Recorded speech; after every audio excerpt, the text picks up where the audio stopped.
Hi everyone, in today's video I'm going to give you top 10 tips for traveling around Puerto Rico. Coming up.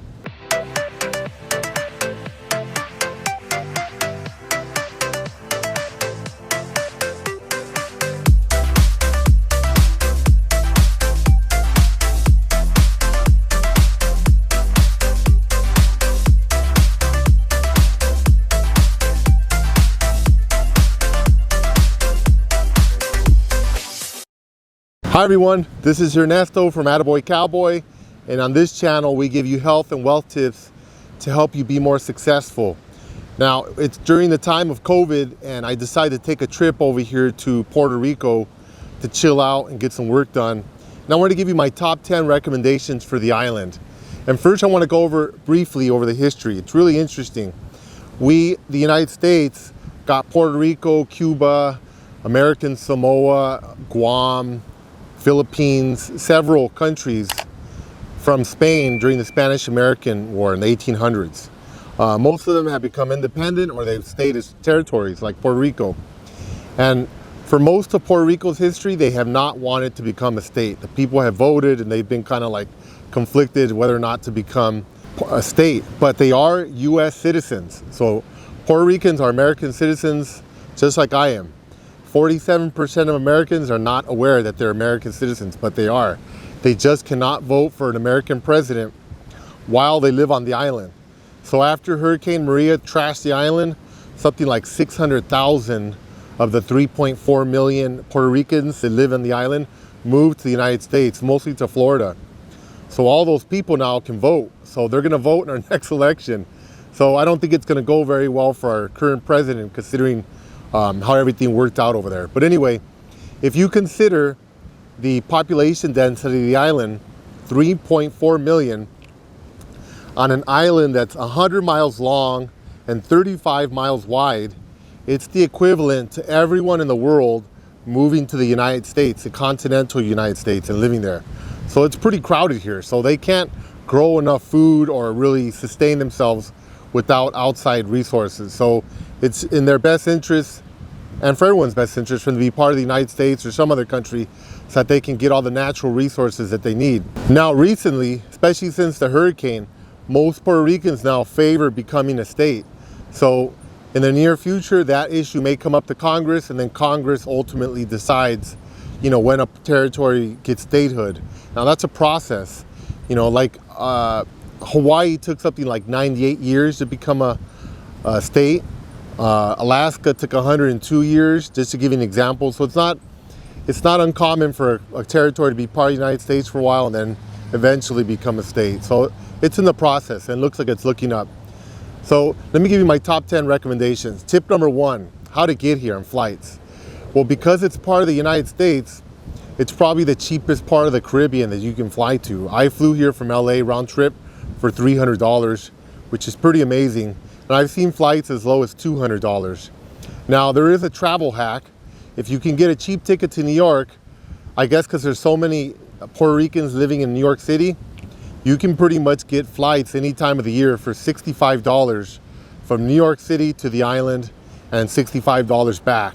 So it actually would have been a lot cheaper for me just to fly to New York, hang out there for a few days, and then do a round trip ticket to Puerto Rico and back to LA. But I just didn't have the time.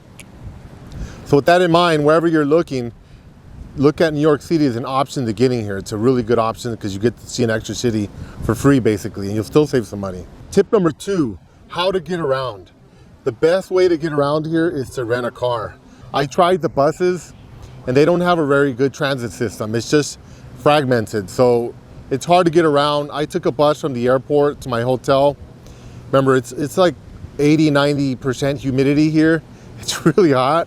And it took me about an hour and a half, and it wasn't very pleasant. Whereas on my second trip, I rented a car and I drove in 15 minutes into San Juan. So it's much better to have a car. It's pretty easy to park, and then you can tour the entire island. And then when you go visit Vieques or Culebra, the 2 islands that belong to Puerto Rico, you can park there in a storage for about 10 bucks a day. The car rental was pretty inexpensive. It came out with all these different fees to about $20 a day, which is pretty affordable. One tip I'd give you with that is don't pay for the toll roads. all the travel agencies and the car companies, they want to push toll roads. They want you to prepay $6 a day. You absolutely do not need that. I've been driving down here for a week and I only used one toll road and I really didn't need to. It was only 15 minutes extra to take the regular road. So I paid like an extra $70. It wasn't really worth it to pay for the toll road. So you don't need them, just use the regular roads. Tip number 3, where to stay. You know, the hotels are kind of pricey here. Everything else is cheap, but the hotels are about 100, 150 bucks. If you want to go to like a hostel or something, you're looking at like $50. So I recommend looking up motels. Motels are not going to be on Orbitz or Priceline or any kind of travel site like that. You kind of just have to get your iPhone, look on Apple Maps and punch in motels and it'll show you spots where all the closest motels are to you. Motels are excellent. In most Latin American countries, South America, Central America, Mexico, they call them love motels and they're pretty economical. I've been staying in some for like $25 to $30 a night, some as low as $20. And again, the cheapest hotel I could find was about $100. So $25 a night is a really good deal. And these motels are nice. They have a nice clean bathroom. They don't usually have a lot of amenities. There's no pool or anything like that because it's usually just for people to hang out and go with their partner. But anyway, they're pretty nice. They have private parking and it's nice. They're safe. So I definitely recommend checking out motels. And that goes for most of Latin America. You can stay in motels for much cheaper and they have a lot of free benefits. Tip number 4, where to eat. Well, I tried going to the markets and all this other stuff, but the best deal you're gonna find is just go to the food carts. There's food carts everywhere. There's bakeries everywhere and there's supermarkets and they all have deli sections. And it seems to be a cultural thing. People like to go out for almuerzos, which is like lunch or brunch or something.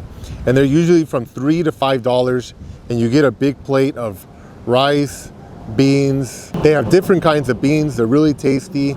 It comes with some fried bananas, some plantains. It'll come with pork, chicken or fish, something like that.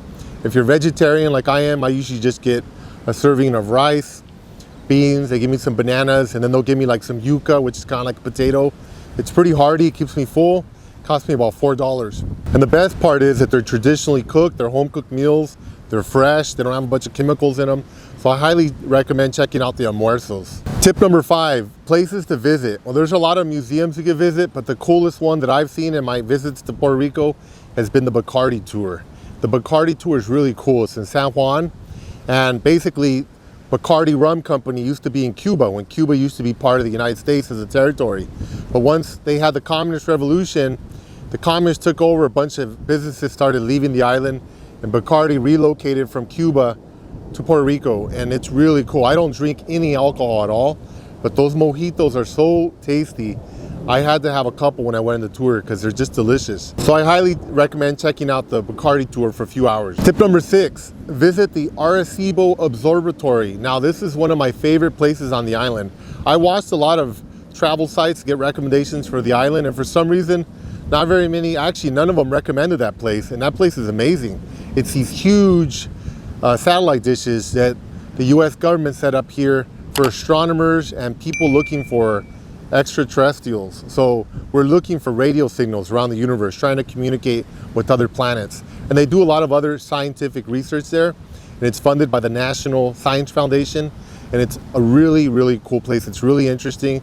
It's on the way down the coast by the beaches. So definitely do not miss the Arecibo Observatory. It's not like any other observatory you'll see anywhere in the world. Tip number 7, visit the beaches. Now look at this place. It's awesome. I'm the only one here.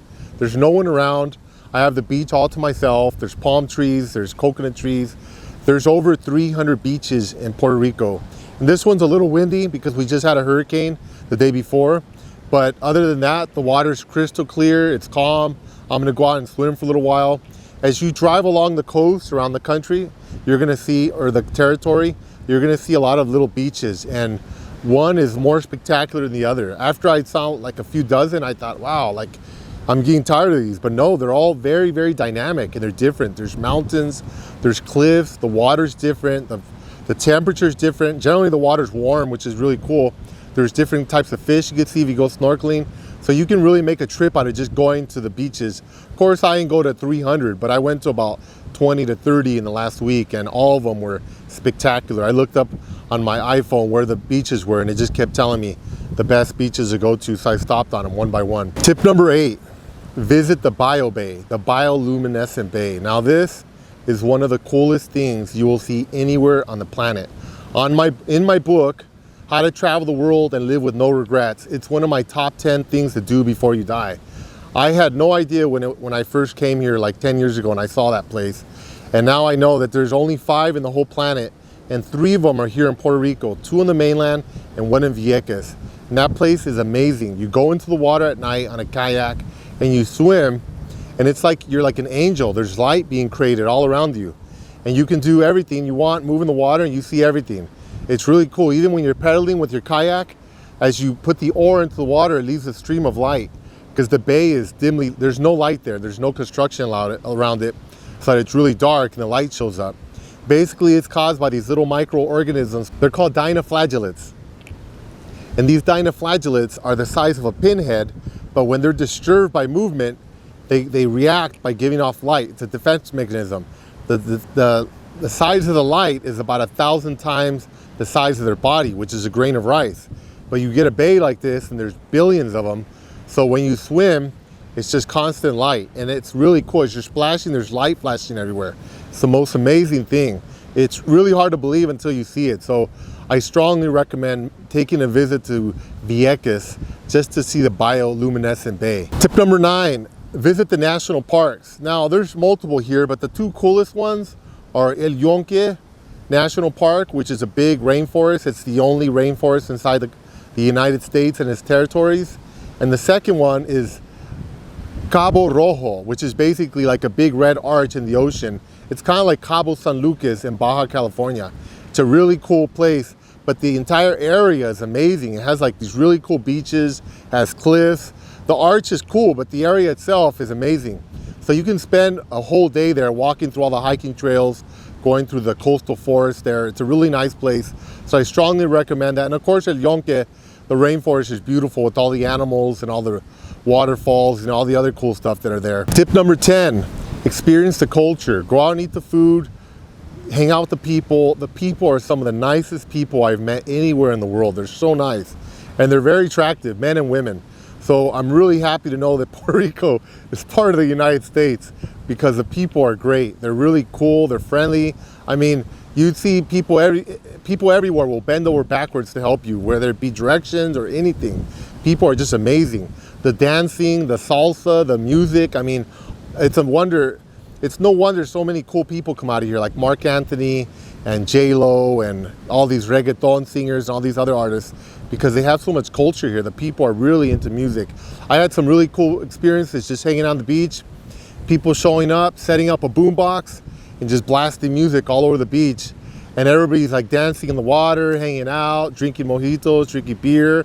I mean, it was just really cool. I was looking around at everybody like, wow, this is really cool, man. It's really cool. It's really happening over here. So I really recommend it. Another thing is check the weather. They have a really strong hurricane season here. And if you look at the archipelago, which is the chain of islands here, Puerto Rico is at the head of it. That's why strategically, back in the times when the explorers would come over here conquesting everything, everybody wanted Puerto Rico, because as they came over on their boats from Europe, they rode the currents, and the current carried them into Puerto Rico first before it went into the rest of the Caribbean, then to the Americas.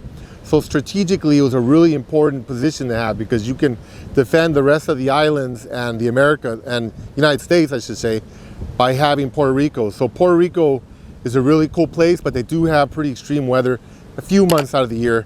Now, the reason I got such a cheap plane ticket is because they had a hurricane coming this week, and I came anyway. It wasn't that big of a deal. I mean, it sounded scary when I saw the people lining up at gas stations and at the grocery markets, and I saw the shelves going empty, and I thought, oh man, maybe I should get out of here, but I couldn't, because the flights tripled. So I was kind of stuck. So I got a real nice Airbnb, and it had fast Wi-Fi, it had a lot of space, so I could hang out for a few days. And actually, the hurricane deal only lasted one day. It was Hurricane Isis. It passed right over us, actually. It hit the Dominican Republic, and now it's headed for Florida. So the blunt of it didn't hit us. All we got was a little rain for a day. So it wasn't a big deal, but just keep that in mind because you don't want to be stuck in your room for a few days if you're only here for 5 days or something. So thank you for listening. And from San Juan, Puerto Rico, this is Ernesto from AttaBoy Cowboy. Hasta luego.